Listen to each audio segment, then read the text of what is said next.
Káàsán, ẹ káalẹ́ ibikíbi tí bá ti ń gbọ́ mi.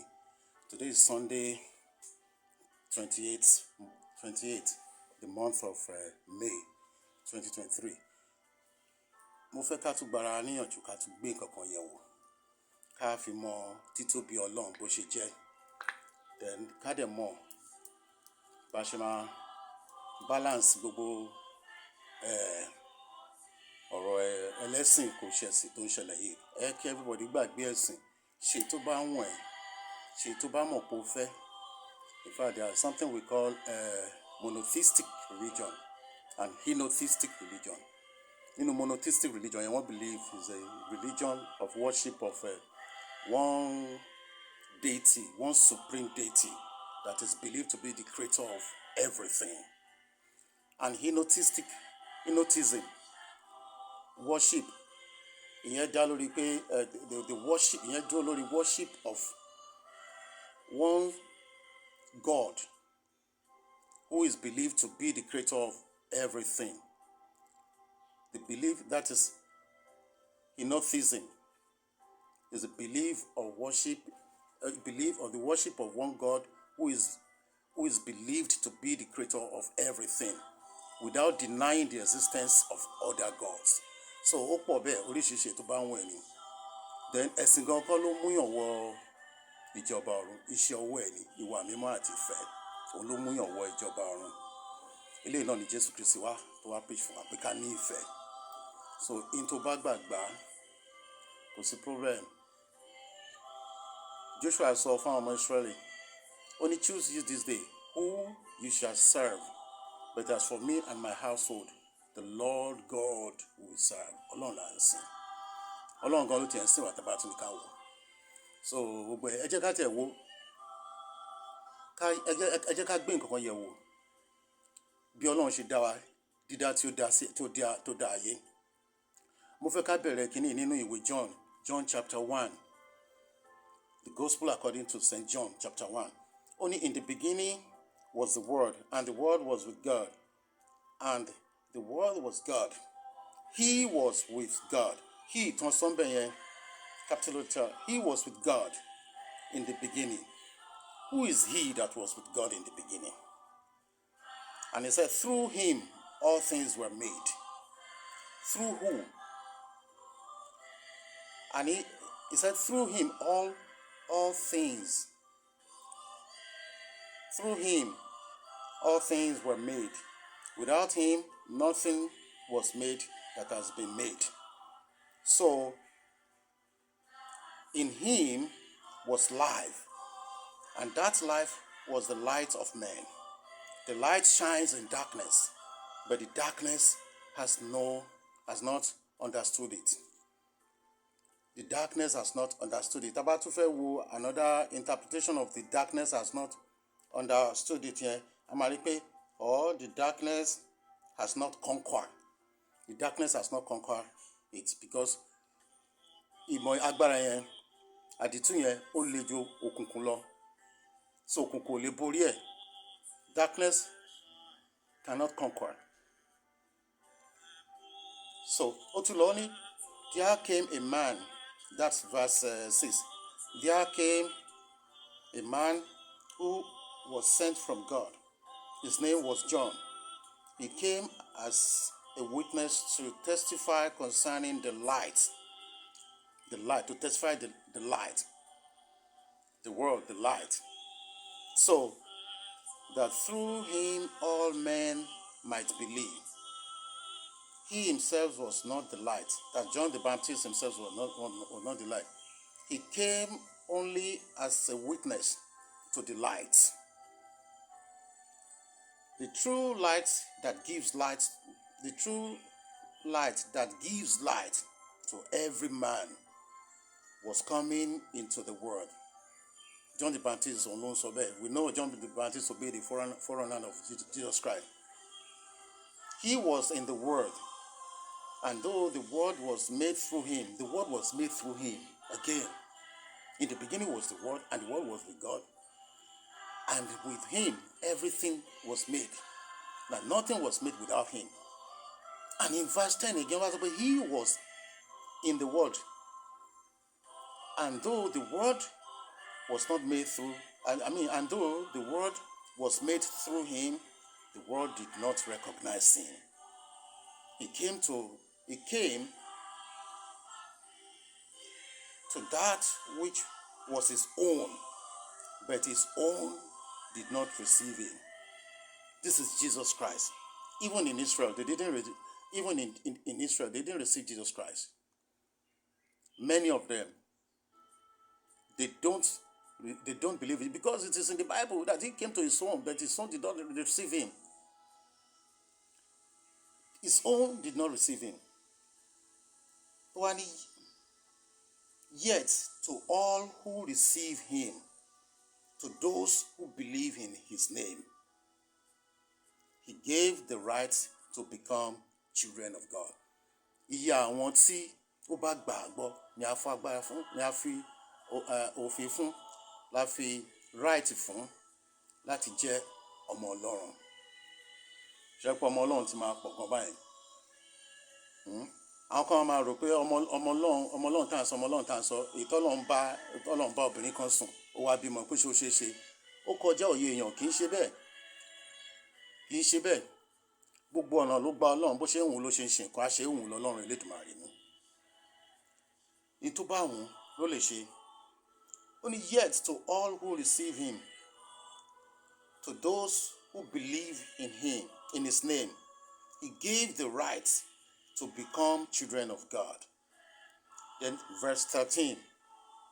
Ẹ wá gbọ́ nǹkan tó sọ ńbẹ̀. Ó ní children born not of natural descent. Children born not of natural descent. Born of natural descent yẹn ní èdè Greek, tá a bá fẹ́ lọ wò ní ọ̀nà ti Greek, and born not of blood, not by blood and flesh, not of natural descent, nor of human decision or a husband's will, but born of God. Ọmọ Ọlọ́run ni wá. So Jésù ni wọ́n sọ níbẹ̀ yẹn. Pé lẹ́yìn àtètèkọ́ ṣe ni ọ̀rọ̀ wà pẹ̀lú Ọlọ́run, ọ̀rọ̀ sì wà pẹ̀lú Ọlọ́run. Ẹ jẹ́ ká tiẹ̀ tún gbé nǹkan kan yẹ̀wò ní Genesis, because in this book of John chapter 12, verse 1, so in the beginning was the Word, and the Word was with God, and the Word was God. He was with God in the beginning. Through him all things were made. Without him nothing was made. And he is even the light. Let's check Genesis chapter 1 for more understanding.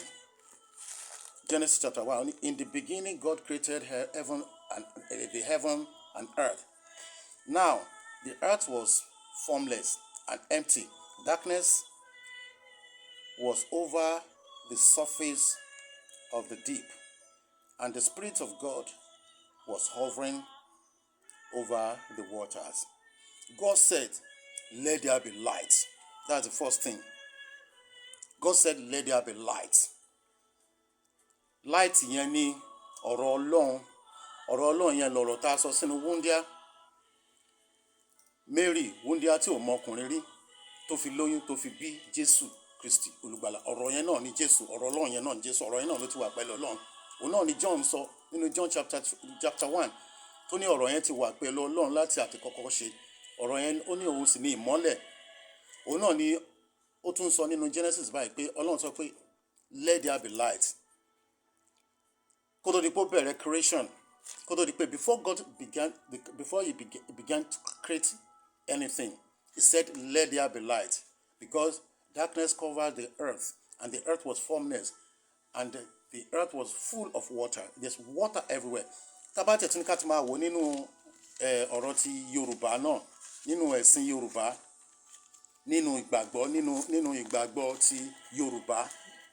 Ó fẹ́ jọ gàté kò jọ gàté, ó fẹ́ fẹsẹ̀ méjì tilẹ̀ gàtìgàtì, torí Ọ̀rúnmìlà náà believe, wọ́n sọ náà pé Ọ̀rúnmìlà ti wá sáyé nígbà kan, ó kọ́ spend 400 years. Ó spend 400 years. Ó tún padà lọ sọ́run pé omi ló wà lórí gbogbo ayé. Ó wà nínú ẹ̀jẹ̀ sáré wò náà. Tá bá lọ wo Yorùbá traditional and cultural renaissance. Site here is dedicated to showcase the rich Yoruba history and reflect deeply on the inherent conflicts in our vast history. Ọ̀rúnmìlà. Ọ̀rúnmìlà is the god of knowledge, small god, little g. As it is told, Olódùmarè sent Ọ̀rúnmìlà to the earth many years before he sent Ọbàtálá and Odùduwà. So Olódùmarè sent Ọ̀rúnmìlà to the earth many years before he sent Ọbàtálá and Odùduwà. During that time, the earth was covered with water. The earth was covered with water. Inú tó wà nù bìlíìfù ti ìṣẹ̀ṣe nìyẹn pé nígbà tí Olódùmarè rán Ọ̀rúnmìlà wá sí ilé ayé, gbogbo ayé kún fún omi. Òun náà ló wà ní Genesis chapter 1. So in the beginning, the earth was formless and darkness covered the deep. There was water everywhere. Let me take it again. I have to squint my face because the Bible I'm using is so tiny and the words are so tiny, but I will try my best to read it. Let me go back to Genesis chapter 1. Genesis chapter 1. In the beginning, God created the heavens and the earth. Now the earth was formless and empty. Darkness was over the surface of the deep, and the Spirit of God was hovering over the waters. Ẹ̀mí Ọlọ́run mú ó rìn lórí omi. Kò tí ì sí nǹkan kan orí omi ni. Ó dẹ̀ wà nínú history Yorùbá náà, nínú àṣà ìgbàgbọ́ ìṣẹ̀ṣe wa nílẹ̀ Yorùbá traditional and cultural renaissance. Wọ́n fi yé wa wípé Ọ̀rúnmìlà òun náà ti wà. Ọ̀rúnmìlà tún yàtọ̀. Wọ́n ní pé Ọ̀rúnmìlà yàtọ̀ sáwọn irúnmọlẹ̀. Àwọn irúnmọlẹ̀ wọ́n jẹ́ àwọn òrìṣà tó wà nílé ayé. Bẹ̀ẹ̀ Ọ̀rúnmìlà ìgbàgbọ́ nílẹ̀ Yorùbá ni pé ó wà lọ́run, pé òun tún ju àwọn òrìṣà lọ. Òun ni a ti kọ́kọ́ dá òun kó tó di pé a dá àwọn òrìṣà. Òun gbé pẹ̀lú Ọlọ́run. So nígbà tí Ọlọ́run sọ pé tọ́lọ́run wá sọ nínú Genesis kan náà, nígbà tó dá ayé tó dá ọ̀run tó dá gbogbo ẹ̀ nínú Genesis yẹn náà, nígbà tó Ọlọ́run dá ọ̀run àtayé, ó ní let us create man, let us make man in our own image, according to our likeness, and in our own image. Let us make man. Let us make man. Àwọn wo ni Ọlọ́run bá sọ̀rọ̀ ńbẹ̀ yẹn? Àwọn wo ni Ọlọ́run sọ̀rọ̀ fún níbẹ̀ yẹn pé come, let us make man? Nígbà tó dá ayé tó dá ọ̀run tó dá gbogbo ẹ̀, ní tá bá lọ ka Genesis 1 yẹn a máa rí bọ́lọ̀ in the beginning bọ́lọ̀ ṣe dá gbogbo ẹ̀ kankan, and títí ó fi dé 25 títí dé 24. Ó ní ibẹ̀ ló tún wá sọ ní chapter 24, verse 24, God said, let the land produce living creatures according to their kinds, blah blah blah blah. Ó ṣàṣe bẹ́ẹ̀, ó ṣàṣọ bẹ́ẹ̀. Ọlọ́run dá gbogbo nǹkan. Ó wá débì kan nígbà tó dá gbogbo kìíní yẹn tán, ó ti dá erùpẹ̀, ó ti dá gbogbo ẹ̀, ó ti dá igi, ó ti dá ẹranko, ó ti dá gbogbo ẹ̀. Ó wá ní come, let us make man in our own image. Let us make man in our own image.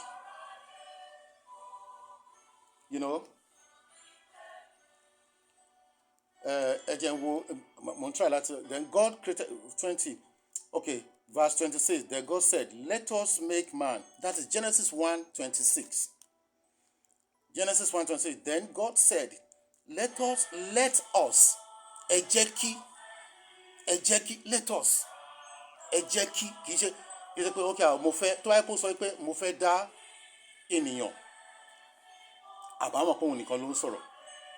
But statement Ọlọ́run make bẹ́ẹ̀ tó ní let us make man. Ẹ jẹ́ ká dá ènìyàn. That's Genesis 1:26. Ó ní then God said, let us make man in our image, in our likeness. Ká dá ènìyàn ní image wa. Ní tọ́lọ́run sọ ni ẹ jẹ́ ká dá ènìyàn ní image wa. Let us make man in our image, in our likeness, and let them rule over the fish of the sea and the birds of the air, over the livestock, over the earth, and over all the creatures that move along the ground.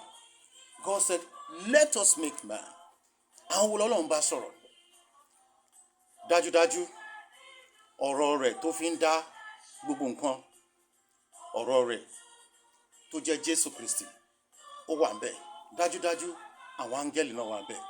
Ẹ jẹ́ ká tún wá sọ, ká tún wò ó, torí àdìtú ni ọ̀rọ̀ Ọlọ́run. Ọ̀rọ̀ Ọlọ́run kò lópin, ó kọjá òye èèyàn. Ẹ jẹ́ ká tún lọ ní ti abínibí wa pé ká má sọ nǹkan tí àwọn ará àtọ̀húnrìnwá tán wá sọ fún wa. Ẹ jẹ́ ká tún wálé sílẹ̀ Yorùbá. Nílẹ̀ Yorùbá, wọ́n ní pé Ọ̀rúnmìlà ó ti wà pẹ̀lú Olódùmarè kó tó di pé Olódùmarè dá ẹnìkankan. Perhaps Olódùmarè was also present. Perhaps Ọ̀rúnmìlà was also present during the creation. Perhaps Ọ̀rúnmìlà was among the people that Olódùmarè was telling that, come, let us make man. Perhaps àmọ́. Ṣùgbọ́n tó yé wa ní pé nǹkan fi yé wa nínú tán fi yé wa nínú ọ̀rọ̀ ti Yorùbá ni pé Ọ̀rúnmìlà ti wà pẹ̀lú Olódùmarè. Ó ti wà pẹ̀lú Olódùmarè. Heavenly being ni Ọ̀rúnmìlà tó ti wà pẹ̀lú Olódùmarè tipẹ́tipẹ́ kó tó di pé wọ́n dá ayé. Ó tiẹ̀ ń sọ fún wa pé Ọ̀rúnmìlà Olódùmarè tún rán Ọ̀rúnmìlà wá sílé ayé pé Ọ̀rúnmìlà ti lò 400 years lórí ilẹ̀ ayé, lórí omi. Kò dẹ̀ sink. Agbára náà ni, agbára Elédùmarè náà ni, kò dẹ̀ sink. Ọ̀rúnmìlà ò dẹ̀ sink. Olódùmarè dẹ̀ ó mú wá sílé ayé. Ó ti rán wá sílé ayé kó wá wọnú ayé. Wọ́n dẹ̀ ní pé Ọ̀rúnmìlà ó ti kọ́kọ́ lò 400 years lórí èdè ayé kó tó padà sọ́run. Wọ́n ní kì í jẹun, kò sí nǹkan tó ń jẹ. Wọ́n ní ẹ̀ẹ̀kan lọ́dún ló máa ń la inú ẹ̀ tó dẹ̀ máa ń gba nourishment from air, from outside. Ìtí ẹ̀sìn Yorùbá tó sọ fún wa nìyẹn. Pé Ọ̀rúnmìlà ó ti wá sílé ayé, orí omi ní gbogbo ayé. A tún padà lọ jíṣẹ́ f'Elédùmarè. Ó ti lò 400 years lórí ayé kó tó padà. Lẹ́yìn ìgbà yẹn, ṣùgbọ́n ṣe mọ̀ nínú history ó jẹ́ rẹ́kọ̀dù nǹkan ìṣẹ̀lẹ̀ tó ti ṣẹlẹ̀ táwọn olùpìtàn tán máa ń gbé kalẹ̀ fún wa.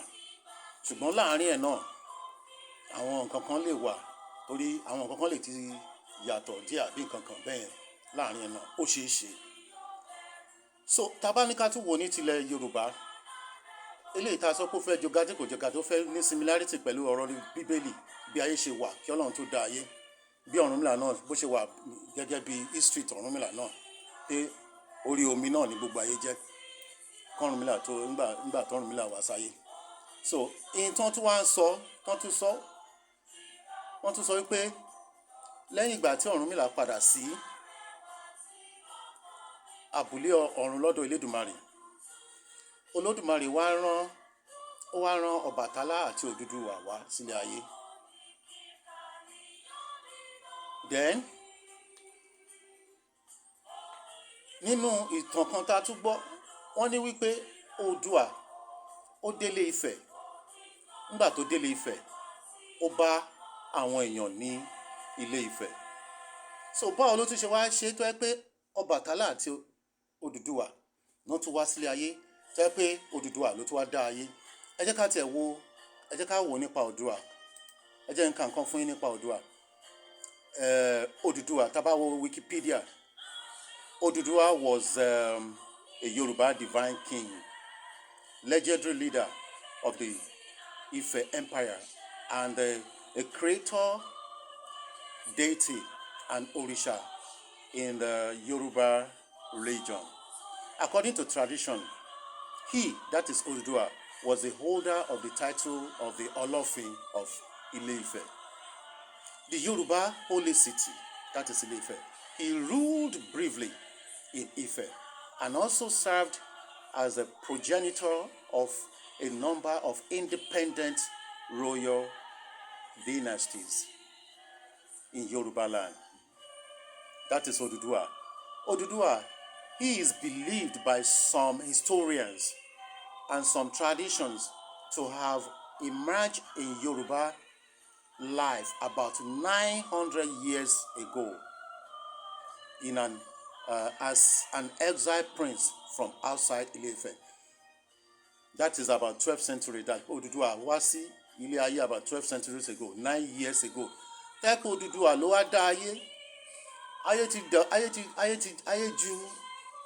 ju 9 years, ayé ju 900 years lọ now.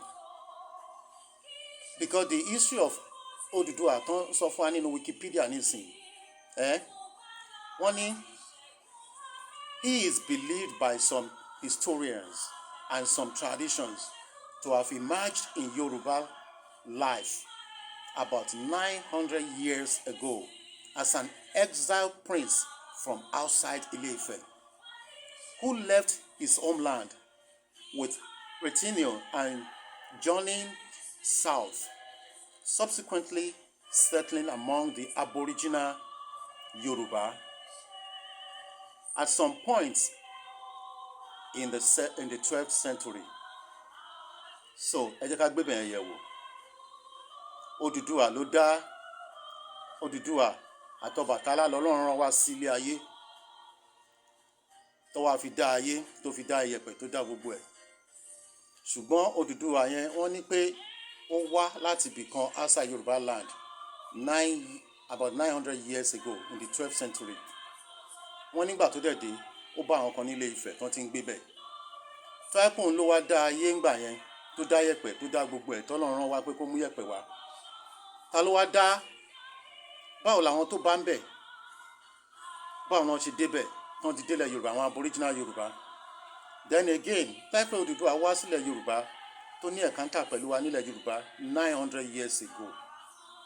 Kò possible pé òun ló máa dá ayé ńgbà yẹn because ìtàn ilé ayé ní ti dídá is thousands of ó kọjá thousands, even gan tabatúnika wò tabatúnika tún wò jù bẹ́ẹ̀ lọ bí àwọn archaeologists wọ́n rí àwọn dinosaurs tẹ́pọ́n lè trace bí 200 million years, I mean 2 million years, 3 million years, 7 million years. Wọ́n rí àwọn dinosaurs tó ń trace bẹ́ẹ̀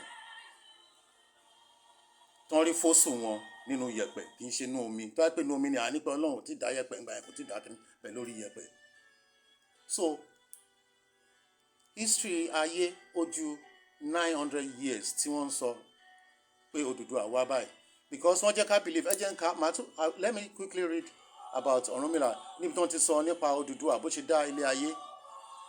So Ọ̀rúnmìlà lived in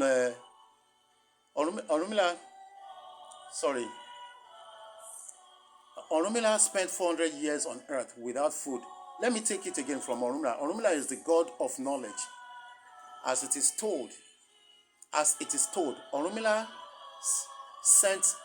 Olódùmarè sent Ọ̀rúnmìlà to the earth many years before he sent Ọbàtálá and Oduduwa.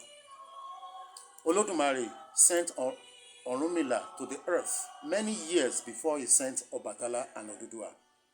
During that time, the earth was covered with water. Ó wà ní Genesis 1 náà bẹ́ẹ̀. Ọ̀rọ̀ ìyẹn ó bá ìwé mímọ́ mu. Ọ̀rúnmìlà spent 400 years on earth without food. Ọ̀rúnmìlà opened his mouth once a year and gained nourishment from the air. After 400 years on earth, Ọ̀rúnmìlà went back to heaven and met with Olódùmarè. Olódùmarè then sent Ọbàtálá and Oduduwa to the earth. Mo rò pé ẹ̀ ń fọkàn bá lọ báyẹn. Ọ̀rúnmìlà gave Oduduwa the cock which was used to create the earth. Ọ̀rúnmìlà gave Oduduwa the cock which was used to create the earth. After the earth was created, Ọ̀rúnmìlà returned using the ẹ̀wọ̀n to descend, the ẹ̀wọ̀n, that is chain, to descend from heaven. After the earth was created, Ọ̀rúnmìlà returned using the ẹ̀wọ̀n, that is chain, to descend from the heavens.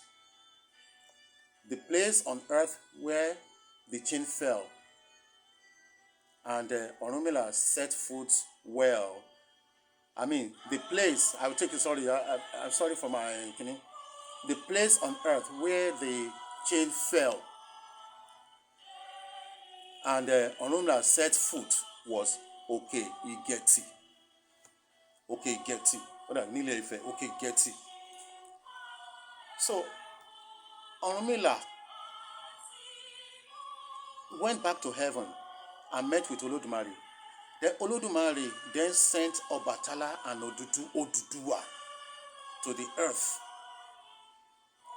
Then Ọ̀rúnmìlà gave Odùduwà the cock. Ọ̀rúnmìlà now gave the Odùduwà the cock, which was used to create the earth. So Odùduwà creates the earth. After the earth was created, Ọ̀rúnmìlà returned to heaven using chain, using ẹ̀wọ̀n, to descend from heaven.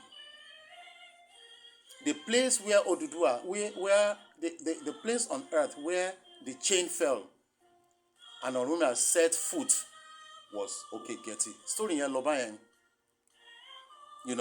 So tá bá sọ pé Odùduwà ló create ilé ayé, tí Ọ̀rúnmìlà tó lọ bá Elédùmarè, tó Elédùmarè wá rán òun tó Elédùmarè nígbà tí Ọ̀rúnmìlà ti wà ní ayé tó ti spend 400 years tó ti lọ láti ti kọ́ ṣe nìyẹn o. That could be, we can believe that to be several millions of years or thousand years ago. But ibi tó tún wá ń confuse ni wípé Elédùmarè wá rán Ọbàtálá àti Odùduwà wá sílé ayé. Ọ̀rúnmìlà ńgbà tó ń bọ̀, Ọ̀rúnmìlà ló wá fún Odùduwà ní cock, kíní adìyẹ yẹn tó fi dá ilé ayé. Tá bá dẹ̀ lọ wo history Odùduwà, ìgbà tí Odùduwà máa ní encounter pẹ̀lú àwọn ará Ilé Ifẹ̀, it was about 900 years ago. Báwo ló ṣe wá jọra wọn?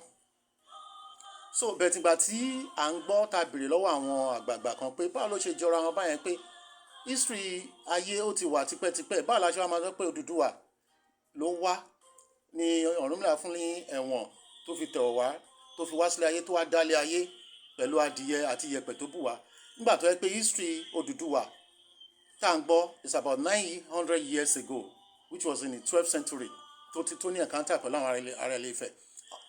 À ń gbọ́, àwọn bèrè pé báwo ni kí ni ìṣe jọra wọn. Wọ́n á sọ pé nínú odù Ifá, pé nínú ẹ̀mí, in the spiritual realm, òun ni ti Odùduwà yẹn tó ń sọ yẹn.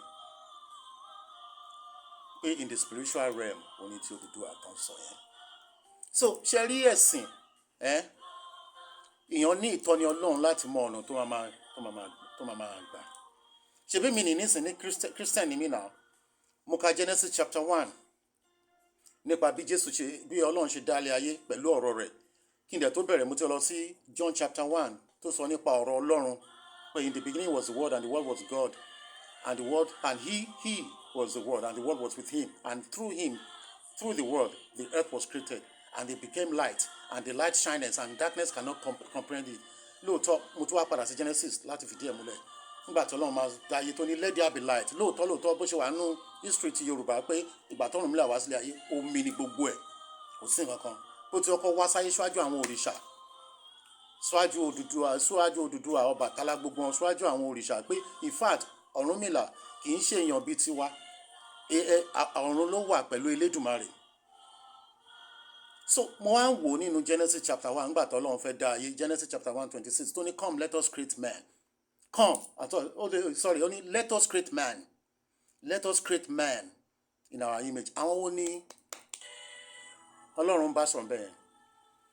Ó dájú àwọn áńgẹ́lì wà ńbẹ̀, torí àwọn yẹn ti wà, wọ́n ti ń exist káà tó máa exist. Àwọn áńgẹ́lì wọ́n ti wà tó descend pẹ̀lú Ọlọ́run torí a ti lé Sátánì sílé ayé nígbà yẹn. So àwọn áńgẹ́lì wà pẹ̀lú Ọlọ́run. Ó dájú pé àwọn áńgẹ́lì yẹn wà lára àwọn tọ́lọ́run bá sọ̀rọ̀ pé let us create man in our image, in our image.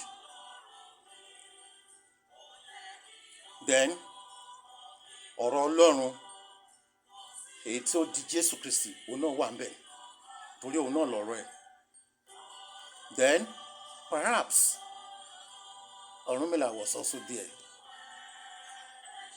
because God said let us create man in our own image. Of course Ọlọ́run wà ń bẹ̀, àwọn áńgẹ́lì náà wà ń bẹ̀ pẹ̀lú Ọlọ́run àtàwọn ọmọ Ọlọ́run, àwọn wọ́n máa ń pe àwọn áńgẹ́lì náà lọ́mọ Ọlọ́run nígbà míì, so àwọn èèyàn wà pẹ̀lú Ọlọ́run nígbà yẹn torí ó ní let us create man, kò sọ pé let me create man, ó ní let us create man. So àwọn nǹkan kan wà, àwọn ẹ̀dá kan wà pẹ̀lú Ọlọ́run níbẹ̀ nígbà yẹn, àwọn ẹ̀dá Ọlọ́run kan wà tó wẹ́ pé wọ́n ní agbára gan nílé ayé ló dẹ̀ ti ń sọ torí òkùnkùn ní ilé ayé ní gbogbo ìgbà yẹn, ibẹ̀ la jù Sátánì sí. Sátánì sì ní agbára láti wọnú omi, láti wọ anything, ó ní láti ṣe, ó lè stay sórí omi láì sink. Sátánì ní agbára yẹn torí Lucifer ní tẹ́lẹ̀ kó tó di pé ó fẹ́ gbógun ti Ọlọ́run, kó tó di pé a lè sílé ayé. Ìṣípayá tèmi torí ń pa ìyẹn náà fúnra mi, personal wọn ni ọjọ́ mi nìyẹn torí data mi fẹ́ waste data, màá tún sọ nípa ìyẹn tí mo rí personally yàtọ̀ sí nǹkan tí mo kà ní Bíbélì. Bí Sátánì ṣe wálé ayé mo rí dáadáa. Ọlọ́run ọba tó dá ayé tó dá Bíbélì rèé mo rí tó dẹ̀ jọra wọn. So Sátánì náà ó ti wà nílé ayé tipẹ́tipẹ́. So ìgbà míì ta bá ń sọ pé èṣù ni Sátánì, èṣù lára àwọn èèyàn tó di hero tó wá di òrìṣà, àwọn òrìṣà sílé ayé, òun ni èṣù. Èṣù gangan kọ́ ni Sátánì. Ó kọ̀ yẹ pé ìṣe sí Sátánì bó ṣe máa ń ṣe gbà yẹn, ó fẹ́ ṣe bákan fi ara jọ bí èṣù ṣe máa ń ṣe. Òun ni Samuel Ajayi Crowther ló fi túmọ̀ Sátánì, ìyẹn Lucifer, Sátánì ló fi túmọ̀ sí èṣù tá à ń kà nínú Bíbélì. Èṣù yẹn gangan kọ́. Dó èṣù náà tá bá wo èṣù wa wá ní onílé kìnnì kan láàlú ògiri òkúta wọ́n tún máa fi ń bọ́, wọ́n tún máa ń lo òkúta fún náà láti bọ́ láàlú ògiri òkú. Tá bá dẹ̀ wo Sátánì náà, òkúta iyebíye lọ́lọ́run fi dá òun náà nígbà tó ṣì ń jẹ́ Lucifer. Òkúta iyebíye lọ́lọ́run fi dá òun nìkan nínú gbogbo àwọn áńgẹ́lì ló ní agbára láti wọnú òkúta jáde, láti wọ anywhere pẹ̀lú iná. Ọlọ́run farabalẹ̀ dání níyẹn Sátánì kó tó di pé ó rebel, kó tó di pé ó ṣe lòdì, ó ṣàìgbọràn. Ó dẹ̀ ti pinnu pé gbogbo àwọn ọmọ Ọlọ́run tó ń bá ti rí ló máa pàjẹ́. Nǹkan tí mo rí nínú ìran tí wọ́n fi hàn mí nìyẹn. Ọ̀rọ̀ yẹn ó sì lọ kágbé yẹn ti sẹ́gbẹ́ kan. So Lucifer ó ti wà nílé ayé, òun náà wà ń bẹ nígbà t'Ọlọ́run dá, ojú ẹ̀ náà òun náà wà ń bẹ. Wọ́n lè jìnnà sán abẹ tó mọ̀, òun rí bọ́lọ́run ṣe ń dá ayé, bó ṣe ń dá àwọn èèyàn, bó ṣe ń dá wọn. So ọ̀rọ̀ Ọlọ́run ìjìnlẹ̀ ni, kò sẹ́ni tó yé. Ẹ̀mí mímọ́ ló ń túmọ̀ ẹ̀ fún yàn, àti ìfẹ́ Ọlọ́run àtagbára Ọlọ́run àti ìṣípayá àti ìran rírí lọ́lọ́run fi ń túmọ̀ ọ̀rọ̀, àti ẹ̀mí mímọ́ tọ́lọ́run tí Jésù pinnu pé òun máa rán sí wa nínú John 14. Spirit yẹn, ẹ̀mí mímọ́, òun ló ń túmọ̀ ọ̀rọ̀ Ọlọ́run fún yàn, ló tún fún yàn ní òye tí yàn ò tiẹ̀ lè imagine, tí yàn ò tiẹ̀ lè rí kà níbì kankan. Ẹ̀mí Ọlọ́run á tu fún yàn. Ẹ worú Cain and Abel. A gbọ́ pé Éfà àti Ádámù àwọn ni wọ́n kọ́kọ́ dọ́dá. Okay, ẹja gba story yẹn, ẹja gba. Okay, wọ́n bímọ Cain and Abel. Later Cain ó pa Abel. Ṣùgbọ́n later wá ń gbọ́ wípé Cain ó bímọ. Ibo ló ti rí ìyàwó tó fẹ́? Àgbàpọ̀ fẹ́ ìyàwó, ta ló dá? Àwọn olófẹ́. Ìjìnlẹ̀ ni ọ̀rọ̀ Ọlọ́run. Àwọn kan wà, èèyàn ni wá tí Ọlọ́run dá wa ní àwòrán rẹ̀. Ìyẹn ò túmọ̀ sí pé àwa nìkan là ń gbé lórílẹ̀‐èdè ayé, pé kò dá nǹkan míì tó dàbí wa. Ó tún dá àwọn nǹkan míì, Ọlọ́run tún dá àwọn nǹkan míì tó ń tún jọ bí èèyàn, tó yẹ pé wọ́n tún ní orúkọ tó ń jẹ́. Ọlọ́run tún dá wọn náà lóríṣiríṣi báyẹn. Ọlọ́run tún dá wọn lóríṣiríṣi báyẹn. Ǹjẹ́ àwa lè mọ̀ bóyá lára wọn ni Kéènì ló ti lọ fẹ́ tó ti ń bímọ. Ibẹ̀ ni colour bẹ̀rẹ̀ sí change, mixture dúdú á wá, pupa á wá, yellow á wá, gbogbo ẹ̀. Then bọ́n tún ṣe ń travel lọ káàkiri, bọ́n ṣe ń fẹ̀ sí weather náà tún máa affect, ó tún máa affect complexion yàn. So agbára Ọlọ́run, òye Ọlọ́run ó ga ju ọ̀rọ̀ Ọlọ́run ó ga ju òye èèyàn lọ. The word of God, the nature of God, the power of God, the might of God is beyond the widest imagination of human being or even the angels. So agbára Ọlọ́run, ibi tí Kéènì tó ti rí ìyàwó tó fẹ́, ó lè má sí nínú Bíbélì, ṣùgbọ́n ẹ̀mí mímọ́ á túmọ̀ ẹ̀ fún ẹ bó ṣe jẹ́. Àwọn kan náà tún wà tí Ọlọ́run tá bá rí Genesis chapter 6 gan pàápàá, tá bá lọ Genesis chapter 6, a kà níbẹ̀ wípé bí àwọn ọmọ ènìyàn ṣe ń bímọ sí, tó ń ṣe ń bí àwọn obìnrin wọn pọ̀, àwọn ọmọ Ọlọ́run, the sons of, let me quickly read it, Genesis chapter 6. Genesis chapter 6, I read from verse 1. When men began to increase in numbers on the earth, and the daughters were born to them, the sons of God saw that the daughters of men were beautiful, and they married any of them they chose. The sons of God. Àwọn sons of God yẹn. Ṣé àwọn èèyàn tá a tún dá náà ni pé Ọlọ́run ní pé tọ́ pé ẹ jẹ́ ká dá wọn ní àwòrán ara wa. Ó mi pa àwọn yẹn náà àbí àwọn òtún nìyẹn. Wọ́n tẹ̀ tún sọ fún wọn ní àwọn òmìrán, àwọn tó ga gan, àwọn òmìrán, wọ́n tún gbé lórílẹ̀‐èdè ayé ń gbà yẹn. Don't let me waste your data, let me end this. Àwọn òmìrán tún wà. So when God say Ọlọ́run kò dá wa, èèyàn là wa, ìyẹn ò mí pa àwọn nǹkan kan tún sí mọ́. Àwọn áńgẹ́lì wà, àwọn àjọ̀nú wà, àwọn ẹ̀mí kankan náà tún wà tọ́lọ́run dá báyẹn. In fact, tíyàn bá ṣọ́ra gan lójú ayé gan, àwọn ẹ̀mí kan wà tó tún máa ń báyàn sùn lójú oorun. Àwọn ẹ̀mí kan náà tó tún máa ń báyàn sùn lójú oorun. So oríṣiríṣi lọ́lọ́run dá. Àwọn èèyàn kan ní, àwọn èèyàn, ó dá èèyàn làwa kọ̀ jẹ́, èèyàn ní, èèyàn ẹlẹ́ran ara. Àwa náà àbá máa kú tó bá yẹ pé àṣà ìgbọràn. So àwọn kan náà tún wà tọ́lọ́run tún dá báyẹn náà. But wọ́n lè má jẹ́ àwòrán Ọlọ́run, but bí èèyàn náà làwọn náà. Wọ́n lè má jẹ́ àwòrán Ọlọ́run. Aṣá ara wọn kùkùté, ara wọn òmìrán. Ó wà nínú Bíbélì náà pé àwọn òmìrán tún pọ̀, àwọn òmìrán pọ̀ tán, ó wà nínú Bíbélì náà. Ǹjẹ́ a mọ̀ bóyá lára àwọn òmìrán yẹn ni Kéènì lọ fẹ́ tó fi ń bímọ? So Ọlọ́run ló dá gbogbo ẹ̀. It is well. Ẹ má jà jà nítorí ẹ̀sìn. Ẹ jẹ́ ká fìfẹ́ lò. In tó jà jù ní pé ká ṣe rere. Tàbá ní ká máa tú, a kàn máa conflict kan, a máa bára wa jà bá ọgbẹ́. Ọlọ́run ti fún wa lẹ́mìí, ó ti fún wa lọ́pọlọ. Bó ṣe fún àwọn ẹranko lẹ́mìí àti ọpọlọ, táwọn ẹranko náà ń lo ọpọlọ wọn, instinct wọn. Ẹ ká náà lo instinct wa. Ẹ má yẹ ká bára wa jàjẹ̀ sìn. Ẹ ká máa sin Ọlọ́run tá bá mọ̀. Ká máa ṣe tiwa. Ká dẹ̀ ní ìfẹ́. Ká má pààyàn, ká má pọ̀ ọmọlàkejì lẹ́kún. Ìwọ tó bá ń ṣe burúkú lọ jáwọ́. Ìwọ tó ti lọ dèèyàn mọ́lẹ̀, a máa rí àfáà mi, a máa rí kìrìsìtẹ́nì mi, a máa rí àfáà mi tá ti jí láàárọ̀, tá ti gbé àgé, ó fẹ́ lọ ṣe àṣùbáwò, a máa rí kìrìsìtẹ́nì mi tí ó mọ lọ sí program lọ gbogbo ẹ̀ tó wà lára akọrin lórí ọ̀tà tó yẹ pé àjẹni tó máa ṣẹ́jú mọ́ àwọn wòlíì tó bá ti wá wàásù.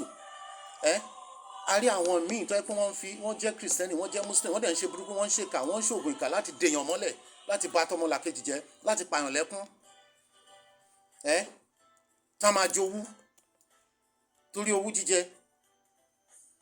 Mo fẹ́ digbá, mo fẹ́ dàwó, mo fẹ́ dọgbọ̀n, mo fẹ́ di kòkó bàbá aṣáṣùn. Ẹsẹ̀ bàtà 6 péré dẹ̀ ni. Ẹ jẹ́ ká ṣe rere, kò sẹ́ni tí ò dẹ́ṣẹ̀. Èmi gan mi pé ẹlẹ́ṣẹ̀ lèmi náà. Ìgbésẹ̀ tèmi náà ti ṣe ń kọ́ bí mo ṣe sẹ́yìn. Gbogbo ayé tá a ti jẹ. Mo fẹ́ lè sọ bí ẹni tó kọrin tó ní pé ibi adẹ̀jẹ chicken dé àwọn adìyẹ tún sá fún wa o. Ibi táwa adẹ̀jẹ ayé dé, ayé jíjẹ ń bẹ́rí fún wa o. Ṣùgbọ́n gbogbo yẹn ìbárí ayé ìṣọ̀tá Ọlọ́run ni. So kò sẹ́ni tí ò dẹ́ṣẹ̀. Bẹ̀ tó bá ti wá gbà pé ẹ̀ṣẹ̀ tó dá yẹn ó fẹ́ wá wà nínú ẹ̀ forever, pé kó máa kí ẹ̀rí ọkàn máa jẹ́ kó má lè bọ́nú ẹ̀, ibẹ̀ ló ti wà defeated, ló ti wà captured, ó lè bọ́nú ẹ̀. If any man is in Christ, is a new creature. All things have passed away. Behold, everything has become new. If you commit sin today, confess your sin. And if you confess your sin, He's righteous and just to forgive you your iniquity. But if you say you have not sinned, that is when you lie and the truth of God is not in you. So it is well. God bless you. God bless you. It is well.